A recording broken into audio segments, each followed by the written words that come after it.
নমস্কাৰ।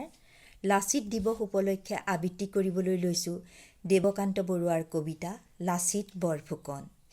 লাচিত ফুকন মোৰ স্বদেশৰ বীৰ, দেশৰ কাৰণে তাহানি এদিন যাচিলা নিজৰ শিৰ, দেশৰ কাৰণে মুক্তিৰ হকে অন্যায় ৰুধিবীৰ, নৰ শোণিতেৰে কৰিলা আৰতি দেশৰ জয়শ্ৰীৰ, দেশৰ কাৰণে শুনিলা এদিন মৃত্যুৰ আবাহন, জাতিৰ বুকুত জগাই তুলিলা দুৰ্মদ যৌৱন, পছুৱা বিনাই যায় তাৰ আৰে আৰে কৰুণ সুৰেৰে কোনে যেন কয় হাই, এয়েই সি বিৰাট গড়, যি ঠাই এদিন বলিহাল হ'ল অপৰাধী মাতুলৰ।